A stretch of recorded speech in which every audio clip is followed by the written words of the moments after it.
Lamidi Alafin should be winding up. Wọ́n ti gbé pósí ẹ̀ wá, wọ́n ti gbé pósí ẹ̀ wá, wọ́n ti gbé pósí ẹ̀ wá. So, ànábà Ìbàdàn.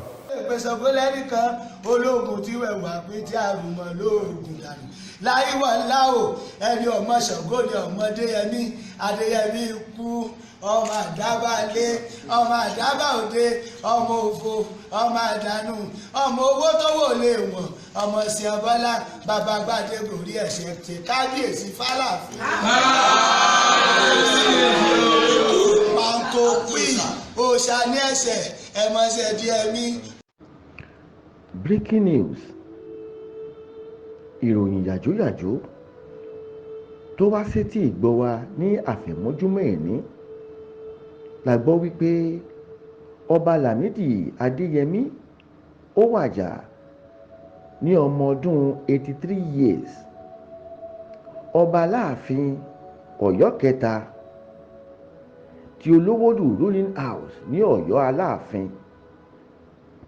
Bàbá wàjà ó dágbére fáyé pódìgbò ṣe.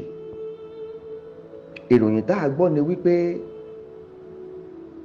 bàbá dolóògbé ní ọjọ́ Friday tí í ṣe 22 ọjọ́ kẹrin 2022 ni bàbá Aláàfin Lámídì Adéyẹmí ló wàjà.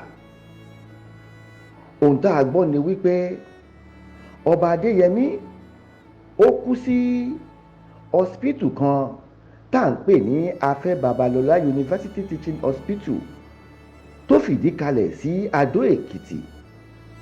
Ṣùgbọ́n bá a ti ṣe ń sọ̀rọ̀ yìí, bàbá Aláàfin wọ́n ti gbé wọn wá sí ààfin wọn ní Ọ̀yọ́ láti ṣe ètò ìdágbére àti gbogbo ohun tó yẹ kán ṣe gẹ́gẹ́ bí ọba Ọ̀yọ́. Bí ìròyìn bá ti ṣe ń lọ, a tún máa fi tó yín létí. Erin wo erin lè dìde, Aláàfin wo kò má lè dìde. Erin wo erin lè dìde, ọba Adéyẹmí wo kò má lè dìde.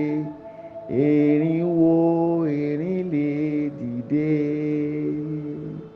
Òrìṣà gbòbí Aláàfin òwà gbòdìdì orí ẹni lọ́wọ́ ẹni má bá jà wọn ò lówó ẹ̀bọ lé o ìwọ ló gbé gbàdúrà ránṣẹ́ ẹ̀kúnlé ẹlẹ́ẹ̀kúnlé o kábíyèsí kú bàbá yèyé. Kárólé